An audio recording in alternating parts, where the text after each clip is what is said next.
మన దేశం, మన రాష్ట్రం, వీటికి ఏదైనా సులువైన మార్గం ఒకటి ఉందా? ₹1 బడ్జెట్ లేకుండా, జీరో బడ్జెట్ లో ఒక అద్భుతమైనటువంటి మార్గాన్ని రాష్ట్ర ప్రభుత్వానికి మనం ఏమైనా సిలబస్ ఇవ్వగలుగుతాం అని చెప్పి ఎంతో కాలంగా ఒక సంఘర్షణ ప్రొఫెసర్ పురుషోత్తం రెడ్డి గారు, దిలీప్ రెడ్డి గారు, సుబ్బారెడ్డి గారు, అదేవిధంగా చాలా మంది మేధావులు అంతా అయితే ఒక కార్యరూపానికి రావాలని చెప్పేసి అనుకుంటున్న సమయంలో ముఖ్యంగా తండ్రి సమానులు సుబ్బారెడ్డి గారు గాంధీ ఎడ్యుకేషన్, గాంధీ ఆనాడు 100 సంవత్సరాల క్రితం మహాత్మా గాంధీ జైల్లో వేస్తే ఆ బ్రిటిష్ వాళ్ళు పుణ్యం చేసిన గాంధీ గారు జైలు వేసిన వల్ల ఒక మంచి సిద్ధాంతాన్ని ఇచ్చిన ఒక టెక్నిక్స్, ఒక మెథడాలజీ ఇచ్చాడు మహాత్మా గాంధీ. దాని పేరు నైతాలిం అని గాంధీ జైల్లో ఉన్నప్పుడు రాసిన 140 పేజీలు 100 పేజీలు ఉంటుంది.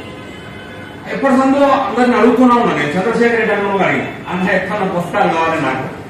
గాంధీ యొక్క సాహిత్యం ఎంత అంటే 45,000 పేజీలు, 100 వాల్యూమ్స్.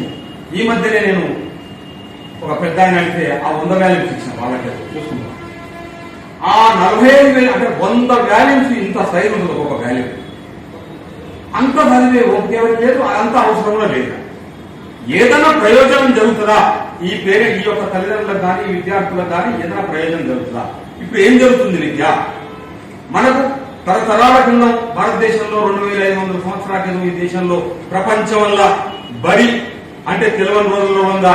భారతదేశంలో 2,500 సంవత్సరాల క్రితం తక్షశిల అనే ఒక విశ్వవిద్యాలయం ఉండి 10,000 మంది విదేశీ విద్యార్థులు చదువుకొని, అంటే దేశం ప్రపంచానికే విశ్వవిద్యాలయం ఇచ్చింది భారతదేశం అనేది మన చరిత్ర.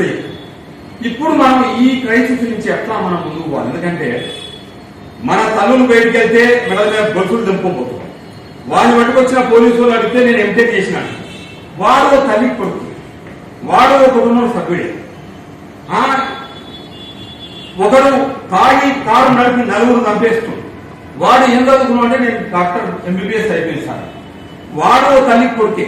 మరి ఎక్కడ లోపం జరుగుతుంది, ఎక్కడ ఏమైతుంది, ఎక్కడ ఉంది లోపం, గ్యాప్ ఎక్కడ ఉంది అనే దాని మీద ఎంతో మంది కృషి చేసింది. మీరు ముఖ్యంగా ఇవాళ యూనివర్సిటీ లెక్చరర్స్, యూనివర్సిటీ ఉపాధ్యాయులు ఇంత గొప్ప మేధావులు ఉన్నారు, మామూలు లేదు. అయితే ఒక వేదిక కావాలి. కాబట్టి ఆ వేదికకు మేము అడగంగానే